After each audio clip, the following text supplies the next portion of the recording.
పెళ్ళైన వెంటనే అరుంధతి నక్షత్రం చూపించడానికి అయితే వస్తారు. ఇక నుంచి అసలైన చుక్కలు మొదలయ్యావనేసి అంటుంటారు. పెళ్లి కూతురు తమ్ముడు లేదా అన్నయ్య అయితే ఇక్కడ చెప్పు తొడగాలండి. ఇక్కడ భార్య పేరు భర్త పేరు చెప్తేనే ఇంట్లోకి అయితే పంపిస్తారు. వరుసగా అక్కయిన వాళ్ళైతే లోపల ఉండి డోర్ వేస్తారు. అలా పేర్లు చెప్తేనే ఇంకా డోర్ అయితే తీస్తారు. మళ్ళీ దేవుడికి అయితే ఒకసారి దండం పెడతారండి.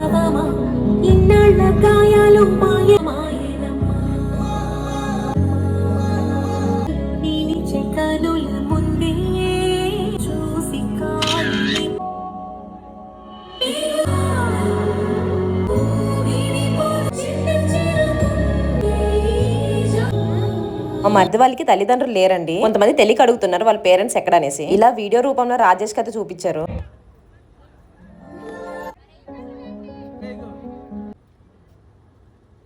చాలా ఎమోషనల్ అయితే అయ్యారండి అందరు కూడా. వాళ్ళకి తల్లిదండ్రులు లేకపోయినా కూడా ఆ ప్లేస్ లో మా చెల్లి మరిది వాళ్ళు ఉండేసి పెళ్లి చేశారు. చాలా గ్రాండ్ గా చేశారండి తమ్ముడు పెళ్లి. కళ్యాణ్ కి అలానే రామ్ కుమార్ కి చాలా మెచ్చుకోవాలి. ఇప్పుడైతే ఊరేగింపు చేస్తారండి. నాకైతే అసలు హెల్త్ అయితే బాగాలేదు ఊరేగింపు చేసినప్పుడు. నాకు బాగా కాలైతే నొప్పి వచ్చేసాయి. ఇదివల్ల సగం వరకు ఊరేగింపుకి వెళ్ళాను.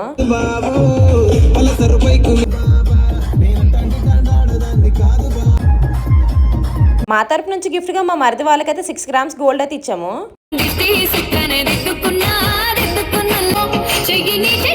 పెళ్లిలో వేసుకున్న పాప లెహంగా అలానే నా శారీ డీటెయిల్స్ అయితే స్క్రీన్ మీద ట్యాగ్ చేశాను. మిస్ అవ్వకుండా తీసుకోండి, చాలా బాగున్నాయి. బాయ్.